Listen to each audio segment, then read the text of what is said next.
Hello students, this is Vipra Malik. Welcome back to my channel Vipra Malik commerce. तो कैसे हैं आप सब लोग? आई होप आप सब लोग ठीक होंगे, अपने बोर्ड एग्जाम्स की प्रिपरेशन बहुत अच्छे से कर रहे होंगे। तो चलिए स्टूडेंट्स, स्टार्ट करते हैं अपनी आज की क्लास को।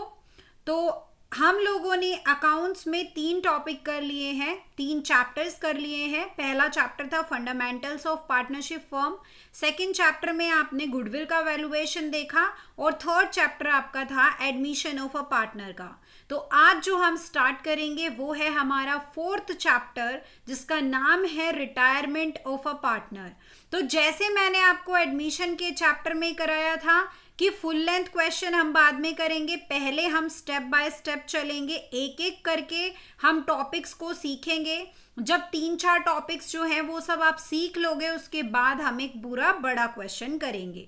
तो ठीक है, वैसे ही हम लोग रिटायरमेंट का चैप्टर जो है उसको भी करेंगे। तो आज की जो हमारी क्लास होगी उसमें मैं आपको पहले रिटायरमेंट के बेसिक्स बताऊंगी और आपको new profit sharing ratio calculate करना बताऊंगी। तो चलिए students, without wasting time start करते हैं अपनी आज की क्लास को।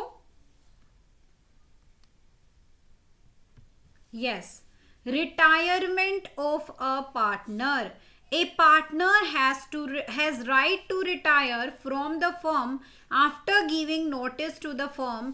At the end of retirement, old partnership comes to an end, but the firm continues and new partner comes into existence among the remaining partners of the firm. यानी कि एक partner के पास अधिकार होता है, राइट होता है कि वो फर्म को नोटिस देकर वो फर्म से रिटायर हो सकता है। ठीक है, तो रिटायरमेंट के टाइम पर क्या होता है कि जो पुरानी पार्टनरशिप होती है वो खत्म हो जाती है, लेकिन जो फर्म है वो चलता रहता है, वो कंटिन्यू रहता है और एक न्यू पार्टनरशिप जो है वो एग्जिस्टेंस में आ जाती है। किन पार्टनर्स के बीच में? जो रिमेनिंग पार्टनर्स हैं। जैसे कि ए, बी और सी 3 पार्टनर्स थे, तो सी ने डिसाइड किया कि वो रिटायर हो जाएगा, तो वो रिटायर हो गया। तो सी के रिटायर होने के बाद ए और बी जो है वो मिलकर अब फर्म को चलाएंगे, यानी कि इन दोनों के बीच में एक न्यू क्या हो गई? पार्टनरशिप हो गई। ठीक है, a retiring partner is entitled to get the following amount. Retiring partner को क्या क्या मिलता है? गुडविल में हिस्सा मिलता है, रिजर्व्स अगर कुछ होते हैं उसका शेयर मिलता है, और जो रिवैल्यूएशन होता है रिटायरमेंट के टाइम पर, उस रिवैल्यूएशन का जो भी प्रॉफिट या जो भी लॉस होता है वो भी किसको मिलता है? वो भी, उसका हिस्सा भी किसको मिलता है? रिटायरिंग पार्टनर को मिलता है। ठीक है, अब बात करते हैं कि क्या क्या कैलकुलेशंस की जाती हैं रिटायरमेंट के टाइम पर। तो we have to calculate the following items. क्या क्या कैलकुलेट करना होता है? सबसे पहली चीज है कि आपको न्यू प्रॉफिट शेयरिंग रेशो और गेनिंग रेशो आपको क्या करनी होती है? कैलकुलेट करनी होती है। एडमिशन के चैप्टर में आपने क्या कैलकुलेट की थी? Sacrifice ratio. क्या कैलकुलेट करी थी?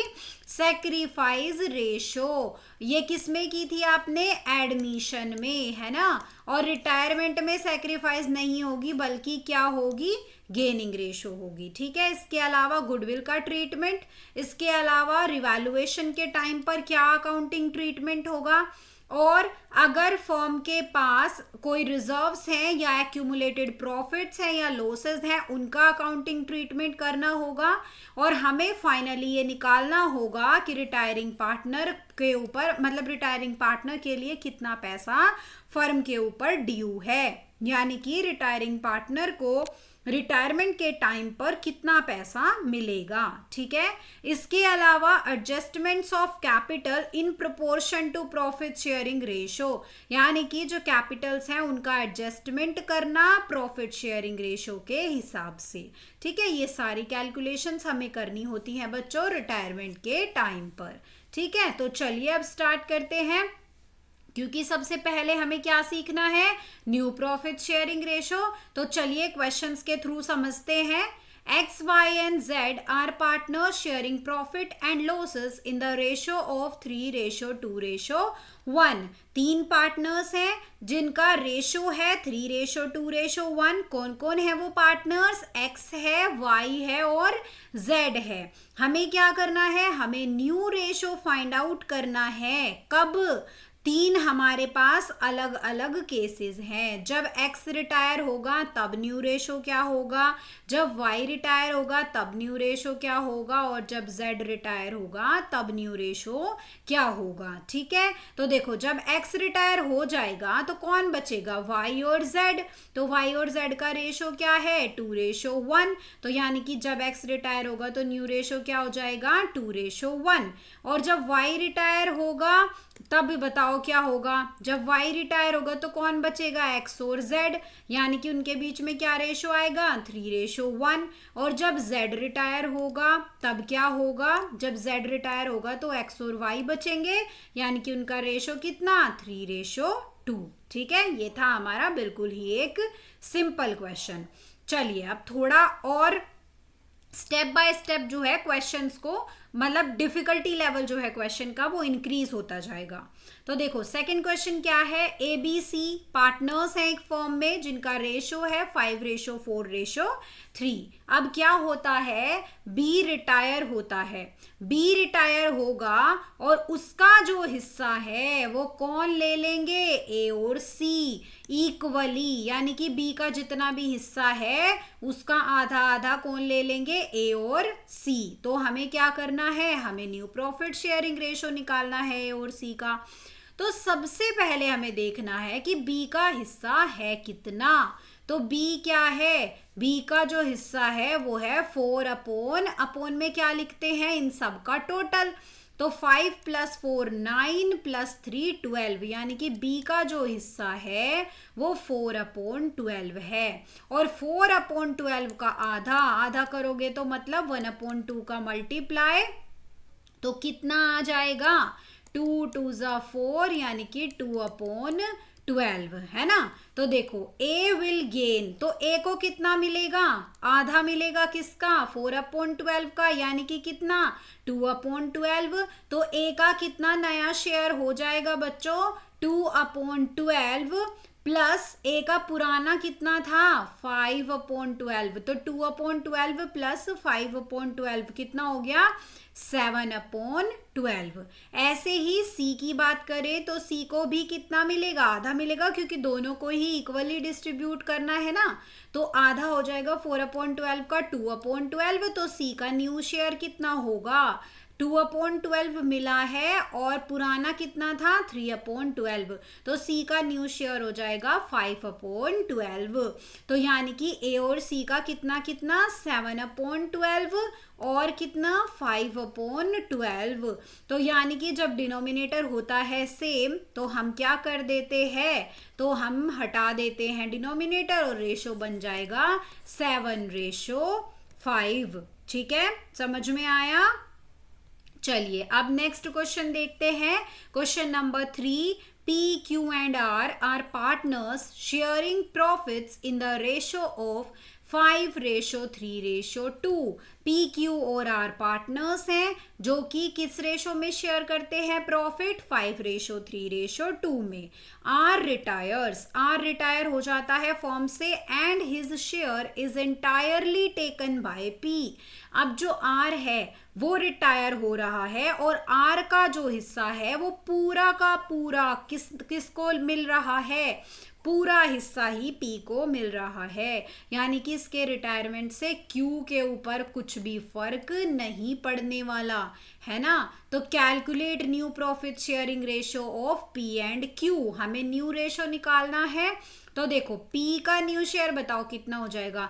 P का पहले से ही कितना था? 5/10 और प्लस उसको R का मिल गया. R का कितना है? 2/10. तो यानी कि P का कितना हो गया? 7/10 और Q का तो वही रहेगा क्योंकि उसमें कोई चेंज नहीं आया. तो Q का होगा 3/10. तो दोनों का ही डिनोमिनेटर 10 है तो हमें कुछ भी करने की और ज़रूरत नहीं है. तो हमारा न्यू रेशो है 7:3. ठीक है बच्चों, अब इस क्वेश्चन से आपको पता चला कि अगर पूरा का पूरा हिस्सा ही कोई एक पार्टनर ले ले तो उस केस में हम न्यू रेशो कैसे कैलकुलेट करते हैं। ठीक है, तो चलिए अब हम एक और क्वेश्चन करते हैं।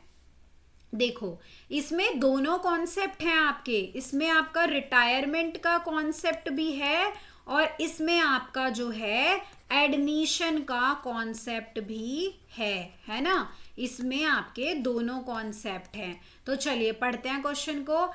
A, B and C are partners in a firm sharing profits and losses as 7/15, 1/3 और 1/5 respectively. A, B, C तीन पार्टनर्स हैं, ये उनका रेशो है। B रिटायर होता है और B का जो शेयर है उसको A और C लेते हैं, अक्वायर करते हैं 3:2 में। ठीक है, उसके इमीडिएटली यानी कि उसके जस्ट बाद क्या होता है, बी तो रिटायर हो गया तो अभी कौन कौन बचा, ए और सी। अब डी का भी एडमिशन हो जाता है 1/3 शेयर से, डी का एडमिशन होता है, डी फर्म में आता है 1/3 शेयर से और 1/4 ऑफ विच यानी कि इस 1/3 का जो 1/4 है वो तो उसको किसने दिया, ए ने, मतलब ए ने सेक्रीफाइस किया उसके एडमिशन के टाइम पर 1/3 का 1/4। और इसके अलावा जो हिस्सा बचा मतलब जितना शेयर डी को चाहिए वो बचा हुआ, वो रिमेनिंग शेयर उसने किससे लिया, उसने ए और सी दोनों से ही इक्वली लिया। मैंने ऐसा क्वेश्चन आपको एडमिशन के टाइम पे भी करवाया था, है ना। चलिए अगर आपने वो क्लास नहीं देखी उसको देखिएगा।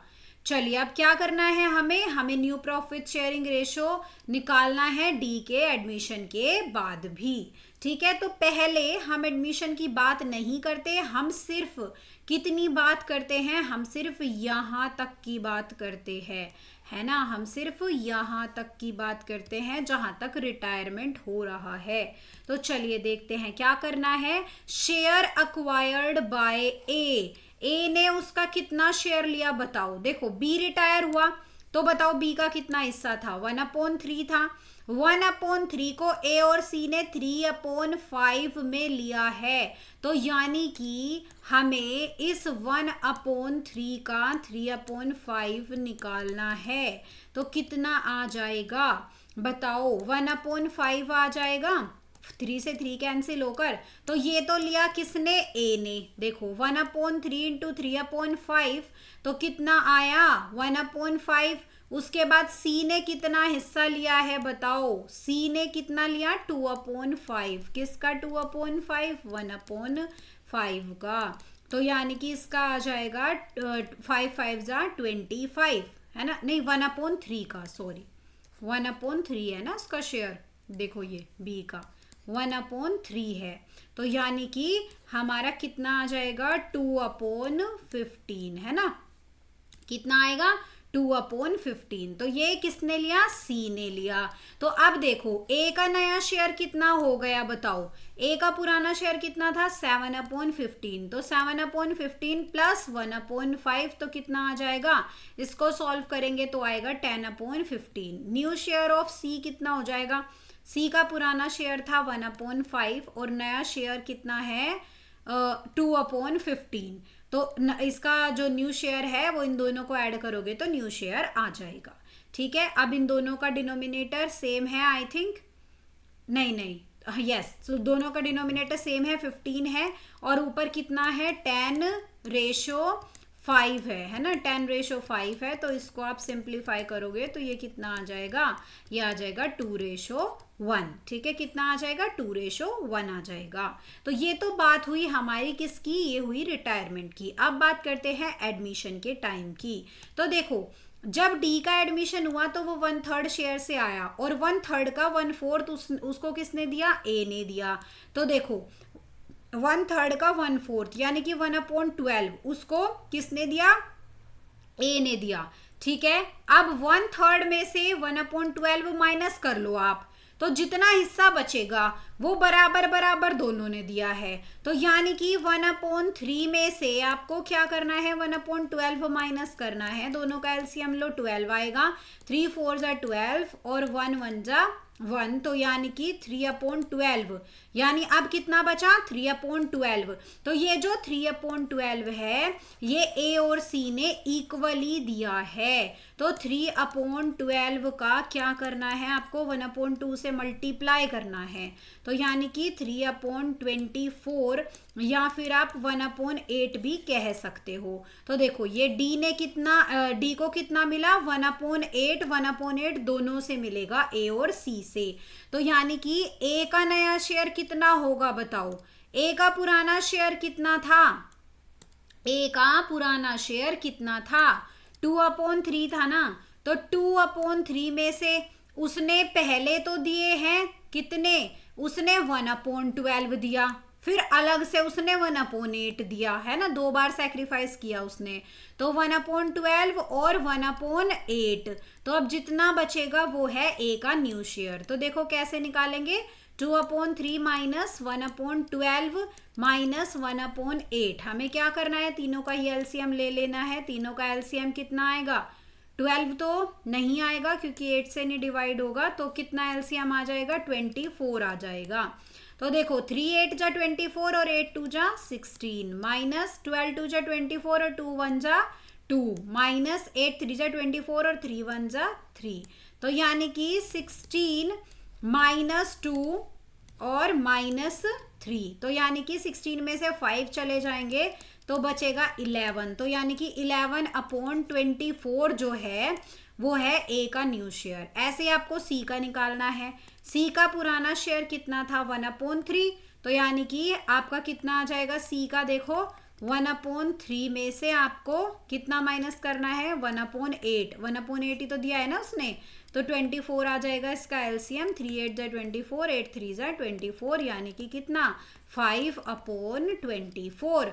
तो आंसर कितना आएगा, 11/5 है ना। इन दोनों का रेशो कितना है बताओ, 11/5 है। और अगर मैं न्यू पार्टनर की बात करूं यानी कि डी की, तो डी कितने से आया था, 1/3 से, लेकिन हमें तो डिनोमिनेटर में क्या कर लेना है, 24, तो कैसे होगा डिनोमिनेटर में 24, जब आप 8 की मल्टीप्लाई करोगे तो डिनोमिनेटर हो जाएगा 24, और जब आप नीचे 8 की मल्टीप्लाई करोगे तो ऊपर भी करनी पड़ेगी, तो यानी कितना आएगा, 8/24।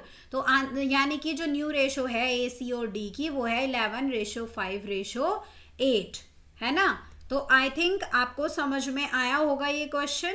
तो चलिए स्टूडेंट्स, आज की क्लास में इतना ही। आई होप आपको रिटायरमेंट के टाइम पर निकालनी होती है न्यू प्रॉफिट शेयरिंग रेशो, वो आपको समझ में आई है। नेक्स्ट क्लास में हम लोग पढ़ेंगे कि gaining ratio at the time of retirement कैसे कैलकुलेट की जाती है। तो चलिए स्टूडेंट्स, अगर आपको क्लास अच्छी लगी है तो क्लास को लाइक करिएगा, शेयर करिएगा। कोई डाउट्स हैं या कोई सजेशंस है तो आप कमेंट भी कर सकते हो। और इसके अलावा ऐसे ही अकाउंट्स की और इकोनॉमिक्स की वीडियोस देखने के लिए, क्लासेस देखने के लिए आप मेरे चैनल को सब्सक्राइब कर सकते हो। तो चलिए bye bye, take care, thank you so much for watching the class. अब मिलते हैं अपनी नेक्स्ट क्लास में।